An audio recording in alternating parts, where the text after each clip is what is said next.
بسم اللہ الرحمن الرحیم۔ السلام علیکم ناظرین۔ بنی اسرائیل کا الجرار بن کشف نامی ایک عبادت گزار شخص تھا۔ وہ دن بھر روزہ رکھتا اور رات بھر عبادت کرتا۔ ایک رات جب وہ پچھلے پہر سویا تو اس نے خواب دیکھا کہ اس کو اپنے شہر کی سب سے خوبصورت فاحشہ عورت بتوں کی پوجا کرتے دکھائی گئی اور اشارہ ملا کہ اس کو تبلیغ کرو۔ جب آنکھ کھلی تو الجرار بن کشف بہت حیران ہوا کہ میں اس فحاشہ کے اڈے پر کیسے جاؤں، سارے لوگ مجھ پر شک کی نگاہ سے دیکھیں گے۔ خیر، اس نے خواب کو اہمیت نہ دی اور دن بھر روزہ رکھا اور رات ساری عبادت کی۔ جب صبح اس کی آنکھ لگی تو اس کو پھر وہی خواب آیا۔ لگاتار اس کو یہی خواب 3 راتوں میں آیا تو چوتھی صبح وہ اس فحاشہ عورت کے گھر پہنچ گیا۔ فحاشہ نے جب دیکھا کہ شہر کے سب سے بڑے عالم میرے گھر میں آئے ہیں تو اس نے خوب خدمت کی۔ جب بزرگ عابد نے اپنے آنے کا مقصد بیان کیا کہ میں تو تمہیں ایک خدا کی عبادت کے لیے تبلیغ کرنے آیا ہوں، تو فحاشہ کہنے لگی کہ بے شک میں بتوں کی پوجا سے اکتا گئی اور میں ایک خدا کی قائل ہوں، لیکن میں تب تک ایمان نہ لاؤں گی جب تک اللہ پاک کو خود دیکھ نہ لوں۔ وہ عابد بزرگ بہت پریشان ہوئے کہ اس عورت نے کیسی عجیب شرط رکھ دی کہ اس کو کیسے اللہ کا دیدار نصیب ہوگا۔ خیر، اس عابد نے فاحشہ سے یہ وعدہ لیا کہ اب وہ دوبارہ جسم کا کاروبار نہیں کرے گی۔ کچھ ہی دن گزرے کہ گھر میں فاقوں کا عالم شروع ہو گیا۔ آہستہ آہستہ اس فاحشہ عورت نے گھر کا سامان بیچنا شروع کر دیا۔ اس کی صرف ایک ہی 4 سال کی بیٹی تھی۔ ایک دن جب وہ بھوک کے مارنے رونے لگی تو فاحشہ نے اپنے گھر سے تانبے کی ایک دیگچی پکڑی اور بیچنے کے لیے بازار چلی گئی۔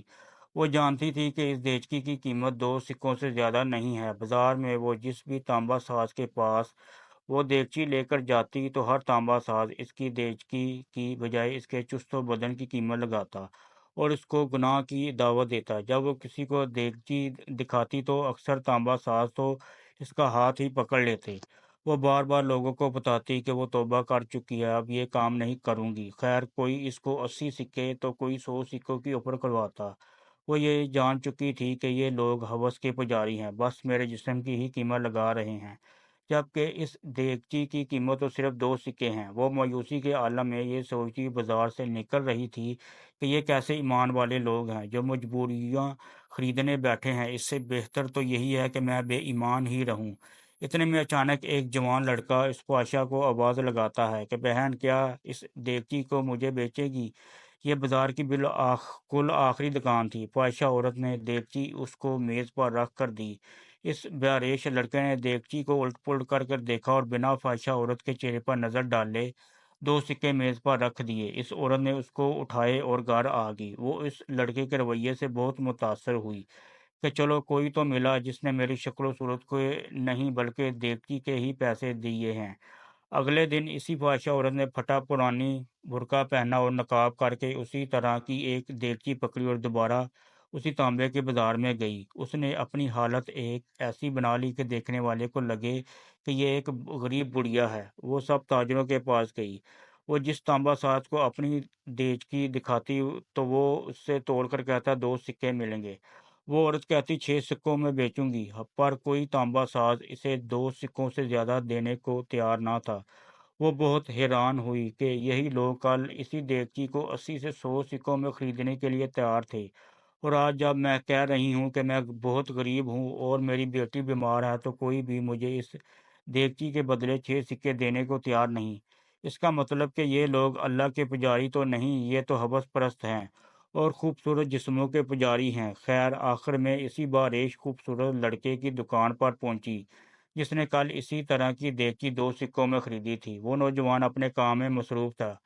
غریب بڑھیا کے بیس میں اس فحاشہ عورت نے کہا، میں یہ برتن بیچنے کے لیے لائی ہوں اور میں اسے 6 سکوں میں بیچوں گی، کیا آپ 6 سکے دیں گے؟ تانبا ساز نے پوچھا، 6 سکوں میں کیوں؟ اس عورت نے بات بناتے ہوئے کہا، میری بیٹی بیمار ہے، ڈاکٹر نے اس کے لیے ایک نسخہ لکھا ہے جس کی قیمت 6 سکے ہے۔ تانبا ساز نے دیگچی لے کر کہا، ماں، یہ دیگچی بہت عمدہ اور نہایت قیمتی ہے، اگر آپ بیچنا ہی چاہتی ہیں تو میں اسے 80 سکوں میں خریدوں گا۔ برقعے میں لپٹی بڑھیا عورت کا روپ داڑے اس فحاشہ نے کہا، کیا تم میرا مذاق اڑا رہے ہو؟ تانبے والے نے کہا، ہرگز نہیں، میں واقعی اس دیگچی کے 80 سکے دوں گا۔ یہ کہہ کر اس نے برتن لیا اور بوڑھی عورت کے ہاتھ میں 80 سکے رکھ دیے۔ بوڑھی عورت بہت حیران ہوئی، دعا دیتی ہوئی جلدی اپنے گھر کی طرف چل پڑی۔ الجرار بن کشف، جنہوں نے اس بادشاہ کو ایمان لانے کو کہا تھا، اور اس عورت نے یہ شرط رکھی تھی کہ جب تک میں اللہ کو نہ دیکھ لوں میں ایمان نہ لاؤں گی، وہ عابد کہتے ہیں کہ دونوں دن اس عورت کے ساتھ ہونے والے واقعات میں نے اپنی آنکھوں سے دیکھے تھے۔ اتفاق سے میں نے دونوں دن اسی بازار میں تھا۔ جب وہ عورت 80 سکے اس نوجوان تانبا ساز سے لے کر چلی گئی تو عابد الجرار بن کشف فرماتے ہیں کہ میں اس لڑکے کے پاس گیا اور اس سے کہا، بیٹا لگتا ہے آپ کو کاروبار نہیں آتا۔ بازار میں کم و بیش سبھی تانبے والے اس دیگچی کو تولتے تھے اور 2 سکوں سے زیادہ کسی نے اس کی قیمت نہیں لگائی، لیکن آپ نے 80 سکوں میں اسے خریدا۔ وہ لڑکا نہایت ادب سے بولا، میں نے برتن نہیں خریدا، میں نے اس کی بچی کا نسخہ خریدنے کے لیے اور 1 مہینے تک اس کی بچی کی دیکھ بھال کے لیے پیسے دیے ہیں۔ میں نے اسے اس لیے یہ قیمت دی کہ گھر کا باقی سامان بیچنے کی نوبت نہ آئے۔ عابد کہتا ہے کہ میں سوچ میں پڑ گیا۔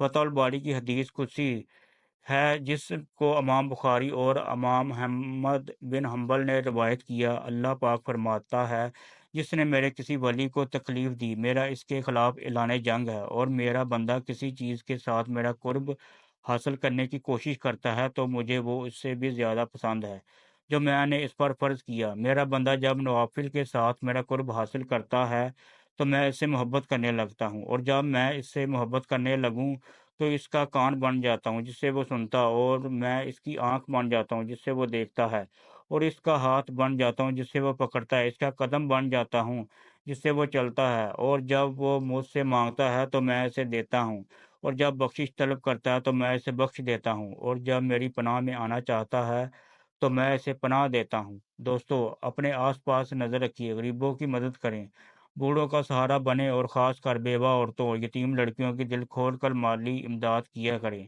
تاکہ وہ کہیں جسم بیچنے جیسے مکروہ کاموں میں نہ گھس جائیں۔ بے شک مجبوری ہی انسان کو برائی کی طرف لے جاتی ہے۔ آئیے آج سے ہی عہد کرتے ہیں کہ ہم صدقہ و خیرات کو اپنی زندگی کا ایک خاص مقصد بنا لیں گے۔ اے اللہ پاک، اس ویڈیو کے تمام سننے والوں کے گناہ معاف فرما دے اور بروز قیامت ہمارے حساب میں نرمی فرما۔